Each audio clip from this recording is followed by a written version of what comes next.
பெண் தானே, ரொம்ப சாஃப்டாக இருப்பா போல இருக்கே அப்படின்னு நினச்சிட்டு குறுக்க முறுக்க ஓடிடாதீங்க. காலில் கிடக்கிறத கலட்டி பிய அடிச்சிருவாங்க. கொஞ்சம் கவனமாக நடந்துங்க. டேய், எங்கள் இதில் ஆம்பளை பிள்ளைகளோட பொம்பளை பிள்ளைங்க பயங்கர வீரம்டா.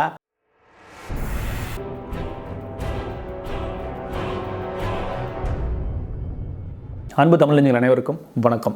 25 கோடி கம்யூனிஸ்ட் இருக்குல்ல, ஏன்னா இவங்க தான் புரட்சி பண்ணி ஒட்டுமொத்தமாக அந்த தொழிலாளர்களையும் உழைப்பாளிகளையும் வாழ வைப்பதற்காக வந்த இந்த கம்யூனிஸ்ட்டுகள் இருக்கு இல்லையா, அவங்களுக்கே வாழ்க்கை ஏற்று போய் கிடக்குறாங்க. ஏதோ ஓரமாக ஒட்டுத்தண்ணியில் உட்காந்து திமுகவோட வாழ்ந்துட்டு இருக்கிறாங்க. இந்த பக்கம் வந்தீங்கன்னா காங்கிரஸும் கம்யூனிஸ்ட்டும் கூட்டணிம்பாங்க. இதே கேரளா பக்கம் போனீங்கன்னா காங்கிரஸும் கம்யூனிஸ்ட்டும் எதிரி அப்படிம்பாங்க. என்ன சித்தாந்தத்தில் வேலை பார்க்குறாங்க, அவங்களுக்கு என்ன கொள்கை இருக்குது, என்ன செய்ய போகிறாங்க, நோக்கம் என்ன, ஒரு இழவும் கிடையாதுன்னு வச்சிங்களேன். ஒன்றுமே இல்லாத கம்யூனிஸ்ட்டு. சும்மா இப்போ நம்ம நாம் தமிழர் வச்சு நாகப்பட்டினத்தில் அக்கா கார்த்திகா பரப்புரை பண்ணிகிட்டு இருக்கிறாங்க. அவங்க பேசுகிறாங்க, 4 முறை இங்கே எம்பியாக இருந்த செல்வராஜ் என்ன பண்ணிட்டாரு, இந்த தொகுதி எப்படி இருக்குது அப்படின்னு கேட்குறாங்க. உடனே அவங்களுக்கு நரம்பெல்லாம் புடைச்சிருச்சுன்னா பார்த்துங்களேன். கம்யூனிஸ்ட்டுக்கு அவனுங்க உயிரோடு இருக்கிறதே பெரிய விஷயம். ஏன்னா தேஞ்சு எங்கே கிடக்கானுன்னே தெரியாது. திடீர்னு தேர்தல் நேரத்தில் கிளம்பி வந்துடுவாங்க. ஒரு 4 பேர் இருப்பாங்க. நீங்கள் சுற்றி பார்த்தீங்கன்னா சிவப்பு துண்டை போட்டுட்டு கொஞ்சம் பேர் தெரிஞ்சிட்டு இருப்பாங்க. அந்த ஆளுகளுக்குலாம் வீட்டில் என்ன மரியாதை இருக்குது, வீட்டில் போய் அந்த வீட்டம்மாக்கிட்ட கேட்டால் தான் தெரியும். அந்தளவு தான் அவனுங்க லட்சணம் இருக்கும் அப்படின்னு வச்சுக்கிங்களேன். ஏதோ 25 கோடியை வாங்கினோமா, சத்தம் போடாமல் நின்னோமா, ஏதோ அவன் தயவில் இவன் தயவில் ஒரு சீட்டை ஜெயிச்சுட்டு மூடிட்டு கிடந்தோமா அப்படிங்காம நாகப்பட்டினத்தில் அக்கா கார்த்திகா பரப்புரை பண்ணிட்டு இருக்கும்போது திடீர்னு வீரம் வந்துருச்சு அவங்களுக்கு. என்ன ஆச்சு ஏதாச்சுன்னு தெரியல. ஐயோ, நீ இதெல்லாம் அங்கே பேசக்கூடாது, அது எப்படி நீங்கள் பேசலான்னு கேட்க போவ சும்மா இருந்தால் கூட அவங்க பாட்டுக்கு அப்படியே நகர்ந்துக்கிட்டே பேசிட்டு போயிருப்பாங்க. இப்படி நிப்பாட்டி கேள்வி கேட்டோன்னா வண்டியை நிப்பாட்டாங்க. அதே இடத்துலையே வண்டியை நிப்பாட்டி நாரடிக்கிற மாதிரி கேள்வியை கேட்டு அசிங்கமா இல்லையா, வெக்கமா இல்லையா, இதெல்லாம் நீங்கள் பேசுகிறீங்களா, இதெல்லாம் மாவோவுக்கு அசிங்கம் இல்லையா, உங்கள் கொள்கைக்கு அசிங்கம் இல்லையா, இந்த மாதிரி ஒரு கண்காணி வேலை பார்க்குறீங்களே, இதெல்லாம் உங்களுக்கு கேவலமா இல்லையா அப்படின்னு அதே இடத்துல நிப்பாட்டி செருப்பை சாணியில் முக்கி அடிக்கிற மாதிரி அடிச்சிட்டாங்கன்னா பார்த்துங்களேன். இவங்க நினச்சிருக்கிறானுங்க ஏதோ பொம்பளை பிள்ளை ஒன்று ஓட்டு கேட்டு வருது, அப்படியே நம்ம மீசையை முறுக்கிட்டு ஏதாவது கேள்வி கேட்டோம்னா வண்டி எடுத்துகிட்டு வேகமாக ஓடிடுவாங்கன்னு. டேய், எங்கள் இதில் ஆம்பளை பிள்ளைகளோட பொம்பளை பிள்ளைங்க பயங்கர வீரம்டா. அது தெரியாமல் நீங்கள் பாட்டுக்கு விளாண்டுட்டு இருக்கிறீங்க. இப்போ தான் அக்கா காளியம்மாவில் அடி தாங்க முடியாமல் அதுக்கு எதிராக மீம்ஸ் போட்டுக்கிட்டு என்ன ஏதாவது ஒரு நாயை கல் எடுத்து அடித்தோம்னு வச்சிங்களேன், திருன்னு ஓடி போயிடும். ஓடி தெரு முக்கில் நின்றுட்டு இதுக்கு மேலே அவனால் அந்த கல் நம்ம மேலே எரிய முடியாது அப்படின்னு தெரு இடத்துல நின்றுட்டு திரும்பி குலைக்கும் பாருங்க. அந்த மாதிரி குலைச்சிட்டு கிடக்குறானுங்க அக்கா காளியம்மாள் செஞ்ச செய்கைக்காக. இன்னும் உங்களுக்கு செய்கை நிறையா இருக்குன்னு வச்சுக்கிங்களேன். இதுக்கெல்லாம் சோர்ந்து போகிற ஆளுக கிடையாது. இன்னும் பலமாக அடிப்போம். உங்களுடைய தரம் என்ன, உங்களுடைய லட்சணம் என்ன, உங்களுடைய புத்தி என்ன அப்படிங்கிறத காட்ட வைக்கிறதுக்கு எல்லா வேலையும் நடக்கும் அப்படின்னு வச்சுக்கிங்களேன்.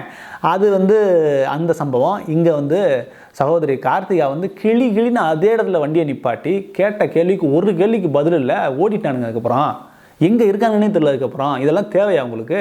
ஏதோ நம்ம வாங்கின காசுக்கு நம்ம கூணமா அப்படின்னு இல்லாமல் கம்யூனிஸ்ட் எவ்வளவு கேவலமானவர்கள் அப்படிங்கிறதுக்கு ஒரு உதாரணம் ஒன்று சொல்கிறேன்.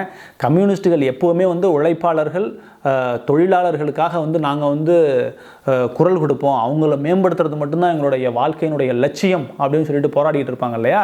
மீத்தேன் திட்டம் இருக்கு இல்லையா, தஞ்சை சுற்றி எடுக்கிற மீத்தேன் திட்டம் இருக்கு இல்லையா, மீத்தேன் திட்டத்துக்கு ஒட்டுமொத்தமான எதிர்ப்பு, தமிழகம் முழுக்க மீத்தேன் திட்டத்துக்கு எதிர்ப்பு. ஏன்னா இது முழுக்க விவசாய நிலம், அவ்வளவு வளமான பகுதி இது. இதில் மீத்தேன் எடுத்தோம் அப்படின்னா மக்கள் வாழ்வதற்கே தகுதி இல்லாத நிலமாக போயிடும். இது இங்கே செய்யக்கூடாது, அதுவும் நம்ம காவிரி படுகையில் இதை செஞ்சிட்டு இருக்கிறோம், இதை செய்யவே கூடாது அப்படின்னு சொல்லிட்டு அது மிகப்பெரிய போராட்டம்னு வச்சுக்கிங்களேன். ஃபஸ்ட்டு நாங்கள் தான் கொண்டுட்டு வந்தோம்னு திமுக அவங்க வெப்சைட்லேயே போட்டுருச்சு, நாங்கள் தான் இதை சைன் பண்ணி கொண்டுட்டு வந்தோம் அப்படின்னு.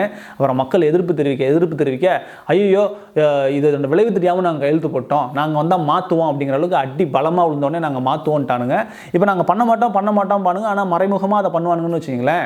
தஞ்சாவூரில் மீத்தேன் எடுக்கிற திட்டத்துக்கு கிணறு வெட்டுறாங்க. அந்த வேலைகள் செய்கிறதெல்லாம் இருக்கு இல்லையா, அந்த மிஷின் ஆப்ரேட் பண்ணுறது, அங்கே நடக்கிற வேலைகளுக்கு கூலிக்கு போகிற ஆளுகள் இருக்காங்க இல்லையா, எவனோ வறுமையில் இருக்கிறவன் வேறு வழி இல்லாமல் இந்த வேலைக்கு கூலி வேலைக்கு போகிறான் இல்லையா, அதுக்கு மீத்தேன் திட்டத்தை தடுக்கணும்னு சொல்லிட்டு ஒரு குழு போராடிட்டு இருக்கு. ஒரு நாம் தமிழர் கட்சி போராடும், இன்னும் பல குழுக்கள் போராடுது இல்லையா. அந்த போராட்டத்துக்கு எதிராக இவனுங்க போராடுறானுங்க, நோட்டீஸ் அடிச்சு ஒட்டுறானுங்க, இவங்களெல்லாம் போராடக்கூடாது, இந்த திட்டம் வேணும் அப்படின்னு. என்ன ஏன்டா காரணம் என்னன்னு சொல்லுங்கடா அப்படின்னாக்கா, நீங்கள் பாட்டுக்கு நிப்பாட்டிட்டீங்க அப்படின்னா அந்த மீத்தேன் திட்டத்துக்கு கிணறு வெட்டுறதுக்கு அந்த மிஷின் ஆப்ரேட்டர் இருக்கிறான், அப்புறம் அந்த வேலை செய்கிறதுக்கு கூலி தொழிலாளி இருக்கிறான், இதெல்லாம் அமைச்சு கொடுக்கறதுக்கு எது, மீத்தேன் எடுக்கிறதுக்கு அந்த கிணறை வெட்டி அங்கே இருக்கிற கன்ஸ்ட்ரக்ஷன்லாம் பண்ணி அந்த பைப்பெல்லாம் போட்டு வேலை செய்கிறதுக்கு கூலி ஆளுகள் போகிறாங்க இல்லையா, அந்த ஆளுகளுக்கெல்லாம் வேலை இல்லாமல் போய்டுன்றான். அட கூமுட்டை பயல்களாக எடுத்தால் அந்த நிலம் ஒட்டுமொத்தமாக பாழாயிடும். அதுக்கப்புறம் அந்த மக்கள் அங்கே வசிக்கவே முடியாது. அதுவும் தஞ்சை டெல்டா பகுதிகளில் அதிகப்படியான கேன்சர் வந்துகிட்டு இருக்கு எல்லாருக்கும் அப்படிங்கிறது அந்த பகுதியில் இருக்கிறவங்களுக்கு தெரியும்.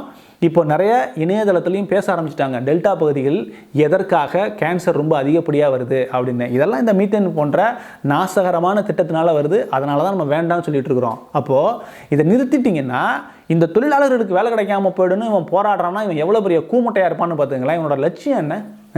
அப்போ நாங்களாம் செத்தாலும், செத்து ஒட்டு மொத்தமாக நம்ம தமிழக மக்கள் செத்து கிடந்தாலும் பொணம் அறிக்கை வருவான்ல, நீங்கள் சாவுங்கடா, அப்போ தான் பொணம் அறிக்கை வர்றவனுக்கு மற்ற வேலைகளில் அந்த ஈமச்சடங்கு பண்ணுறவனுக்குலாம் வேலை கிடைக்கும். அந்த வேலைக்காக நீங்களாம் சாகணும்னு கூட சொன்னாலும் சொல்லுவாங்க போல இருக்கவனுங்க. அந்த லெவலுக்கு தான் அவனுங்க கம்யூனிஸ்ட் இருக்கான்னு பார்த்துங்களேன்.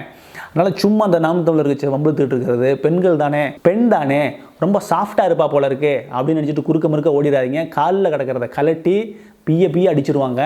கொஞ்சம் கவனமாக நடந்துங்க. சகோதரி கார்த்திகா அவர்களுக்கு நம்மளுடைய வாழ்த்துக்கள். உங்களுடைய தைரியத்திற்காக, உங்களுடைய நேர்மைக்காக மக்கள் உங்கள் பக்கம் நிற்பாங்க. யார் சரியான அரசியல் வேணும் அப்படின்னு நினைக்கிறாங்களோ அவங்க உங்கள் பக்கம் நிற்பாங்க. இதே அறத்தோட, இதே நேர்மையோட, இதே தைரியத்தோட நாடாளுமன்றத்தில் போய் உட்கார்ந்து இந்த மக்களுக்காக நீங்கள் பேசுவீங்க அப்படின்றது தான் நம்மளுடைய விருப்பம், நம்மளுடைய ஆதரவு. தொடர்ந்து அடுத்த காணொலியில் சந்திப்போம். நன்றி, வணக்கம்.